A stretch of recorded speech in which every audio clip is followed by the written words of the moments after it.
Welcome to The Explainer. Today, we're diving into a world that's hidden, highly complex, and honestly, incredibly high stakes. We all know that a highway accident is a terrifying, chaotic event.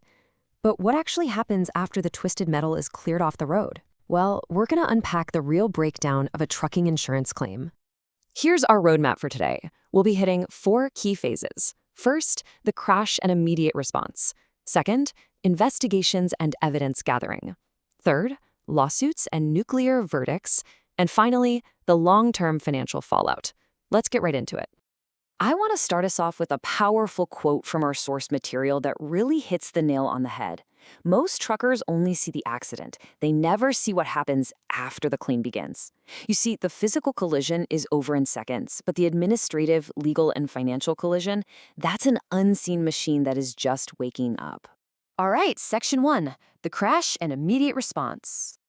To really wrap our heads around this, let's picture a scenario. Imagine a small trucking carrier, operating maybe just 3 trucks, primarily hauling refrigerated freight interstate.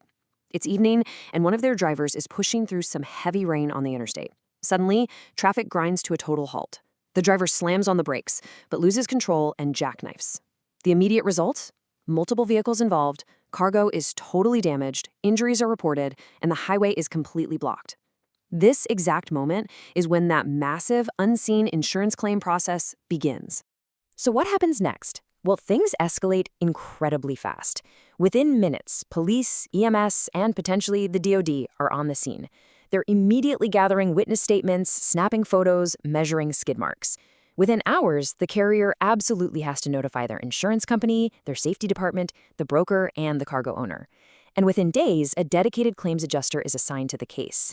The shift from emergency survival to intense, high-stakes documentation is virtually instantaneous. Which brings us to Section 2, investigations and evidence gathering. Now, what's really interesting here is how suddenly every single detail of your business becomes potential evidence. When a claims adjuster steps in, their primary job is to investigate liability, damages, and policy coverage. Ultimately, they're protecting the insurance company financially. They aren't just looking at the crash itself. Oh no, they are scrutinizing everything leading up to it. We're talking police reports, ELD records, maintenance logs, dispatch records, driver qualification files, inspection reports, literally everything matters. And the damages? They multiply way beyond just the truck itself. Take $110,000. That is a real-world example of cargo loss from our source. In our refrigerated freight scenario, if an accident shuts down the reefer unit and a whole load of frozen food spoils, you are suddenly facing a massive separate cargo claim right on top of the auto liability and physical damage claims. It adds up fast. But here is where the stakes reach an entirely new level. ELD records are absolutely critical. If the liability investigation uncovers that the driver exceeded their legal driving hours, or worse, falsified their logs, the risk profile of the claim skyrockets. It transforms overnight from a standard accident claim into a massive fatigue-related negligence case. Let's move into Section 3, lawsuits and nuclear verdicts. We need to define a phrase that literally keeps fleet owners awake at night: the nuclear verdict. This is a massive jury award against a trucking company, often exceeding $10 million in compensation. Plaintiff attorneys are actively investigating trucking companies, hunting for those exact compliance or maintenance failures we just talked about. Their specific goal? Maximizing these payouts to nuclear levels. To really put that into perspective, consider this devastating real-world example. In one case, a trucking company simply ignored their brake maintenance. That brake failure contributed to a fatal crash. The resulting jury award? $18 million. A payout of that size can and frequently does wipe smaller carriers off the map completely. Now, you might be thinking, what if it doesn't go to trial? Well, even then, the financial drain is immense. Say you have an accident causing severe injuries. You might get hit with an initial lawsuit demand of $5 million, which eventually settles for $2.3 million without a trial. But getting to that settlement, that involves negotiations between attorneys, adjusters, and medical experts that can drag on for months, sometimes years, bleeding your resources the entire time.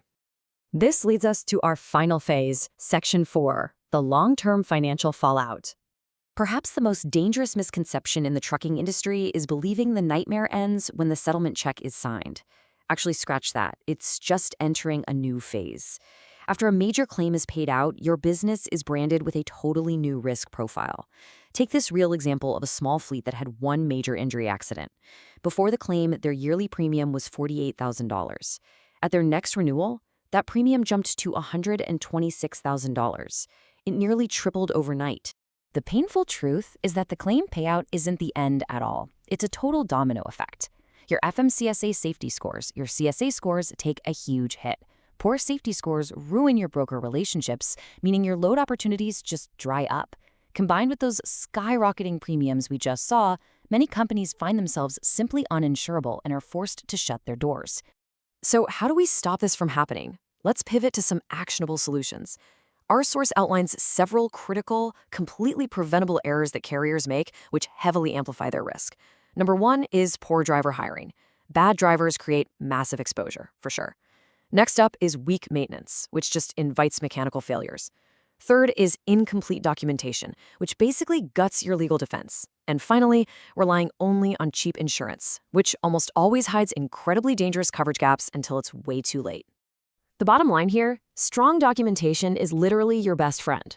Whether you're fighting off fake, staged injury claims or just proving your driver wasn't at fault, tools like dash cams, pristine maintenance logs, and perfectly maintained ELD records are your ultimate shield against exaggerated claims and nuclear lawsuits. Obviously, the best claim is the one that never happens, but if it does, paper and video are your absolute armor. I want to leave you with these immediate, provocative questions. Was the cargo damaged? Was your driver actually compliant with their hours? Was the policy active with the correct cargo listed? Are all injuries clearly documented? Adjusters are asking these exact questions on day one. But the real question you need to ask yourself right now is this. If the unthinkable happens tomorrow, is your business actually prepared to survive the investigation? Thanks so much for joining me for this explainer. Keep learning, stay safe out there on the roads, and I will catch you next time.